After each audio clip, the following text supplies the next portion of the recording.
ओम श्री गणेशाय नम नमस्कार बंधुगण आपण मानकु आम यूट्यूब चैनल को बहुत बहुत स्वागत। जदि विशेष भाव में आम एठी कहिबा कि ए भिडियो रे आम विशेष रूप से आपण मानकु कहिबु आगामी ए 3 दिनर समय अवधि रे आपणक जीवन रे पूरा चार चांद लागिबाकु जाउछि। आपणक पई जदि विशेष भाव में कहिबु किपरि ए समय रहिबो केउ सब जिनिस रे आपणक विशेष रूप से फायदा मिलिबो केउ सबु जिनिसरे आपनको सावधानता रखिबाकु पड़िबो आपणकर लव लाइफ क्यारियर किपरि रहिबो बिजनेस व्यापार किपरि रहिबो एवं स्वास्थ्यर किछि महत्वपूर्ण इनफॉरमेशन मध्ये आमे आपण माननकु भिडियो रे देबु। आ भिडियो शेष रे आमे किछि उपाय विषय रे मध्ये कहिबु जहा द्वारा आपण ए समय अवधि को आहुरी अधिक भल और मंगलदायक करि परिबे। आगो को वीडियो आरंभ करबा पूर्वरु आमर आपनकु रिक्वेस्ट कि जदि आपण हमर ए चैनल नुआ आछंती चैनल को सब्सक्राइब करंतु सांगरे नोटिफिकेशन बेल को मध्य ऑन करि दियंतु जहा द्वारा समय समय रे सह नुआ नुआ वीडियो रो नोटिफिकेशन आपण माननकु सर्वप्रथमे पहुंची जिवो। तो आसंतु जानिबा किपरि रहिबो आपणक पई विशेष भाबरे ए 3 दिनर स्थिति। जदि विशेष भाव में कहबा कि सबुठारु प्रथमे कि कौन आपणक पई ए दिन रे विशेष रूप से पॉजिटिव रहिबा पई जाउछि। जदि आमे विशेष भाव में कहबा जदि आपण व्यवसाय करूछंती किंबा जदि आपण चाकरी कोठी करूछंती तो निवेश पई मध्य आपणको भल अवसर प्राप्त होई जिवो। यह आपणकर आर्थिक निवेश पई बहुत ही भल रहिबो जहा द्वारा आपणको आर्थिक लाभ प्राप्त हेबार बहुत भल अवसर प्राप्त मध्य होई जिवो। भाग्य भल साथ देव काम कार्य रे भल सफलता मध्य आपणको प्राप्त होई जिवो। ता सहित चल अचल संपत्ति दृष्टि निवेश करिबा आपणक पई विशेष रूप से बहुत ही भल साब्यस्त हेबो। सेथिपई समय आउ परिस्थिति को देखि निवेशर मध्य अवसर बा तलासी आपण नहीं जातु जहा द्वारा आपणको सफलता निहाती प्राप्त हेबो। आउ आर्थिक स्थिति मध्य आपणकर काफी मजबूत होई जिवो। ता सहित कोनोसी अप्रत्याशित आय बा शायद कौनसी प्रोब्लेम रे आपण फसी पारंती ए आयर भल भाव में प्रयोग करंतु जहा द्वारा कौनसी यात्रा बा एमिति किछि गतिविधि रे जोठी आपणकर उद्देश्य अस्पष्ट रहिबो विचार को लोक माननको कुहंतु जहा आपणक दिमाग रे रहिछि। सेथिपई जरूर भाव में रिसर्च करंतु निज आखपाखर लोकंक सह मिसंतु निजर वरिष्ठों को प्रभावित करने पाई शब्दर निपुणतार प्रयोग मध्य करंतु निजर क्यारियर को बढ़ेबा आउ किछि पैसा भरा योजना बा रणनीति बनैबा पाई यह गोटे शानदार समय रहिबो। आपणकर साथी एवं सहयोगी एबे आपणकर स्थिति को जानिबे रचनात्मक कार्य प्रति मध्य आपणकर विशेष रूप से रुचि बढ़िबो। ए अवसर अवश्य लाभ उठांतु नुआ भाव में काम करिबार मौका को हाथ जीवाकू दियंतु नहीं। निजर रचनात्मकता द्वारा निजर घर को खूबसूरत बनै पारिबे। निजर कार्य क्षमतार अन्य को आपण विशेष भाव में प्रभावित करिबे। कार्य क्षेत्र में लाभर विशेष जोग रही आकस्मिक धन लाभ मध्य समय आपनको विशेष रूप से होई पारे।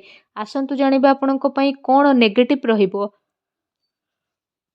घरोई समस्या को दूर मध्य करिबे अन्यथा प्रोब्लेम आसीपारे निज कथार भरोसा करंतु घर परिवार सदस्यों उपरे भरोसा करंतु कौनसी अन्य व्यक्ति उपरे आदु भरोसा करंतु नहीं। अनावश्यक प्रोब्लेम उपजिबो। यह सहित पारिवारिक स्थिति आपणकर चिंतापूर्ण रहिबो जहा द्वारा घरे टिके छोट मोट प्रोब्लेम होई पारे। सेथिपई घर और परिवार रे आपसिक सामंजस्य बनै रखिबा पई चेष्टा करंतु जणे आउ जनक उपरे भरोसा करिकी सबु काम को करंतु निजर दायित्व को निभेइबार पूर्ण प्रयास करिकी आपण माता पितांकर संबंध को मधुर बनै रखिबा पई चेष्टा करंतु। एमिति व्यक्ति पाखकु जांतु जहांकु पाखकु जीवा जरूरत रहिछि जेमिति आपणकर भाई भौणी माता पिता बा पड़ोसी सेमानंकु शांति प्रदान करंतु। ए समय रे सांसारिक एवं व्यवहारिक मामला उपरे ध्यान केंद्रित करिबार नाही बरं निजर दृष्टिकोण को बदलैबा एवं नुआ विचार को भाबिबार समय आसीछि। बहुत सारा लोक आपण को नेकी आग को बढ़िबे एहा द्वारा अधिकतर समय मल्टीटास्किंग रे रहिबो बा से सबु की करंतु जहा आपण करूछंती आ आपण को शीघ्र ही सफलता मिलिबो। किछि नुकसान मध्य आपण को ए समय रे मिली पारे जहा आपण को परिवार को प्रभावित करिवो। आपण विचलित मध्य होई जिवे कार्यभार रो अधिकता कारणरू जरूरी कार्य को आपण समय रे सह पूरा करि परिबे नाही। सेथिपई क्रोधर अधिकता मध्य रहिबो। ନକାରାତ୍ମକ ବିଚାର ଠାରୁ ଦୂରେଇ ରୁହନ୍ତୁ ଏବଂ ଅଧିକାରୀଙ୍କ ଠାରୁ ବାଦ ବିବାଦ କରିବା ଠାରୁ ଦୂରେଇ ରୁହନ୍ତୁ। ଏହା ଆପଣଙ୍କ ପାଇଁ ଭଲ ରହିବ।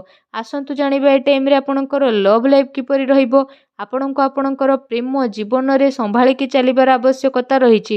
କାରଣ ଛୋଟ ମୋଟ କଥା ବି ବଡ଼ ହୋଇପାରେ ଆଉ ତାର ପ୍ରଭାବ ଆପଣଙ୍କର ପ୍ରେମ ଜୀବନରେ ନକାରାତ୍ମକ ରୂପରେ ମଧ୍ୟ ଆସିପାରେ। ଆପଣଙ୍କର ପ୍ରେମ ପାଇବାର ଇଚ୍ଛା ମଧ୍ୟ ପୂରଣ ହେବ ଆଉ ସେ ବ୍ୟକ୍ତି ଆପଣଙ୍କ ଜୀବନରେ ଆସିବେ ଯିଏ ଆପଣଙ୍କୁ ଗୋଟେ ପ୍ରିୟତମ ରୂପରେ ପ୍ରେମ ପ୍ରଦାନ କରିବେ ଆଉ ଫ୍ରେଣ୍ଡସ୍ ରୂପରେ ଆପଣଙ୍କୁ ସାଥ ମଧ୍ୟ ପ୍ରଦାନ କରିବେ। ଏ ଟାଇମ୍ ଆପଣଙ୍କ ଲଭ୍ ଲାଇଫ୍ ପାଇଁ ବହୁତ ହି ଶାନଦାର ଆଉ ବହୁତ ହି ବେଷ୍ଟ ରହିବ। ପ୍ରତିଟି ସ୍ଥିତିରେ ନୂଆ ନୂଆ ମୌକା ଆପଣଙ୍କୁ କହିବାକୁ ଗଲେ ପ୍ରାପ୍ତ ହେବା ପାଇଁ ଯାଉଛି। ଏ ଦିନର ଆପଣଙ୍କୁ ଅବଶ୍ୟ ହିଁ ଲାଭ ଉଠେଇବାର ରହିଛି। ଯଦି କହିବା ଆପଣଙ୍କର ବ୍ୟବସାୟ କ୍ୟାରିୟର ବିଷୟରେ ତା ବିଶେଷ ଭାବରେ ବ୍ୟବସାୟ ଗତିବିଧି ଆପଣଙ୍କର ସଫଳ ହେବ। କାରବାରରେ ବିଶେଷ ଭାବରେ ଧନଲାଭର ସ୍ଥିତି ରହିଛି। ପ୍ରପର୍ଟି ସେୟାର ବଜାରରେ ବିଶେଷ ଭାବରେ ନିବେଶ କରିବା ଆପଣଙ୍କ ପାଇଁ ଲାଭଦାୟକ ରହିବ। ଅନାବଶ୍ୟକ ଖର୍ଚ୍ଚର ଅଧିକତା ରହିବ ଯାହାର କଣ୍ଟ୍ରୋଲ କରିବାର ଆବଶ୍ୟକତା ରହିଛି। ଏହା ସହ ଚାକିରି କରୁଥିବା ବ୍ୟକ୍ତିବିଶେଷଙ୍କ ପାଇଁ ଏ ଦିନ ବହୁତ ଭଲ ରହିବ। ବିଦ୍ୟାର୍ଥୀଙ୍କ ପାଇଁ ଟାଇମିଂ ମିଲାଜୁଲା ରହିବା ପାଇଁ ଯାଉଛି। ତ ଯଦି କହିବା ଆପଣଙ୍କ ପାଇଁ ବିଶେଷ ଭାବରେ ବ୍ୟାପାର ସମ୍ବନ୍ଧିତ କୌଣସି ଯାତ୍ରାରେ ଯିବାର ଯୋଗ ବନୁଛି। କୋର୍ଟ କଚେରୀ ସମ୍ବନ୍ଧିତ କୌଣସି ଭଲ ଖୁସି ଖବର ମଧ୍ୟ ଆପଣଙ୍କୁ ପ୍ରାପ୍ତ ହୋଇପାରେ। ଏହା ସହିତ ଯଦି କହିବା ଯେଉଁ ଲୋକମାନେ ସରକାରୀ କ୍ଷେତ୍ରରେ ଚାକିରି କରୁଛନ୍ତି ତ ସେମାନଙ୍କୁ ଶୀଘ୍ର ହିଁ ସରକାରୀ ସୁଖ ପ୍ରାପ୍ତ ହେବ। ଆପଣଙ୍କର ଆମଦାନୀରେ ବହୁତ ଭଲ ବୃଦ୍ଧି ମଧ୍ୟ ଆଗକୁ ଆସୁଥିବା ଟାଇମ୍ରେ ଦେଖିବା ପାଇଁ ମିଳିବ। ତା ସହିତ ସମୟ ଆପଣଙ୍କ କ୍ୟାରିୟର ପାଇଁ ବହୁତ ହି ଅନୁକୂଳ ରହିବ ଆଉ ଆପଣଙ୍କୁ ସରକାରୀ କ୍ଷେତ୍ରରେ କାଫି ଫାଇଦା ମଧ୍ୟ ହେବ।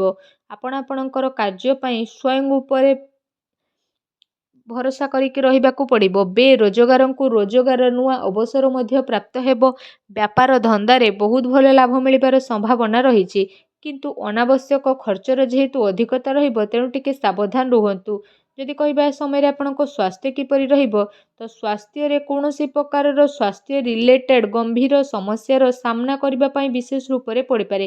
ସେଥିପାଇଁ କୌଣସି ପ୍ରକାରର ସ୍ୱାସ୍ଥ୍ୟ ସମ୍ବନ୍ଧିତ ସମସ୍ୟା ଉତ୍ପନ୍ନ ହେବା ଦ୍ୱାରା ସମୟ ପୂର୍ବରୁ ଉପଚାର କରିବାର ବହୁତ ଭଲ ଆବଶ୍ୟକତା ରହିଛି। ଯାହାଦ୍ୱାରା ସମୟ ଥାଉ ଥାଉ କୌଣସି ବି ବଡ଼ ପ୍ରୋବ୍ଲେମରୁ ଆପଣ ବାହାରକୁ ବାହାରି ପାରିବେ। ସାବଧାନ ରୁହନ୍ତୁ। ଏଥିପାଇଁ ଆପଣ ନିଜର ଖାଦ୍ୟପେୟ ଉପରେ ବିଶେଷ ଧ୍ୟାନ ଦିଅନ୍ତୁ। ତା ସହିତ ନିଜ ସ୍ୱାସ୍ଥ୍ୟକୁ ଆହୁରି ଅଧିକ ଭଲ ରଖିବା ପାଇଁ ଆପଣ ପ୍ରତ୍ୟେକ ଦିନ ଯୋଗ କରନ୍ତୁ, ବ୍ୟାୟାମ କରନ୍ତୁ ଏବଂ ସୁସ୍ଥ ରୁହନ୍ତୁ। ଆସନ୍ତୁ ଜାଣିବା ଆପଣଙ୍କ ପାଇଁ କ'ଣ ବିଶେଷ ଉପାୟ ରହିଛି। ଯଦି ବିଶେଷ ଉପାୟ ବିଷୟରେ କହିବା ସ୍ନାନ ଆଦି ଆପଣ କରିସାରିବା ପରେ ବିଶେଷ ଭାବରେ ବହୁତ ହିଁ ପ୍ରେମ ପୂର୍ବକ ସାବୁଦାନାର କ୍ଷୀରି ବନାନ୍ତୁ ଆଉ ସେ କ୍ଷୀରିରେ ଆପଣ ଚିନି ବଦଳରେ ମିଶ୍ରି ମିଶାନ୍ତୁ। ଯେବେ ଏ କ୍ଷୀରିଟି ପ୍ରସ୍ତୁତ ହୋଇଯିବ ସେଥିରେ ଆପଣ ଅଳ୍ପ ଟିକେ କେଶର ପକାନ୍ତୁ ଆଉ ତାପରେ ଆପଣ ସେ କ୍ଷୀରିଟିକୁ ନେଇ ସବୁଠାରୁ ପ୍ରଥମେ ମା ଲକ୍ଷ୍ମୀଙ୍କୁ ଭୋଗ ଲଗାନ୍ତୁ। ଏହାପରେ ଆପଣ ସେ କ୍ଷୀରିକୁ ମା ଲକ୍ଷ୍ମୀଙ୍କ ଆଗରେ ରଖିକି ଘର ପରିବାରରେ ବାଣ୍ଟି ଦିଅନ୍ତୁ। ଏପରି କରିବା ଦ୍ୱାରା ମା ଲକ୍ଷ୍ମୀ ବହୁତ ଅଧିକ ପ୍ରସନ୍ନ ହେବେ ଏବଂ ଆପଣଙ୍କର ସବୁ କଷ୍ଟକୁ ଦୂର କରିବେ। ଯାହା ବି ଆପଣଙ୍କ ଜୀବନରେ ପ୍ରୋବ୍ଲେମ୍ ଚାଲିଛି ସବୁ ଦୂର ହେବ। ଭିଡ଼ିଓଟି କେମିତି ଲାଗିଲା କମେଣ୍ଟ କରିକି ଜଣାଇବେ। ଚ୍ୟାନେଲରେ ନ ଆସିଥିଲେ ଚ୍ୟାନେଲକୁ ସବସ୍କ୍ରାଇବ୍ କରିବେ। ଧନ୍ୟବାଦ।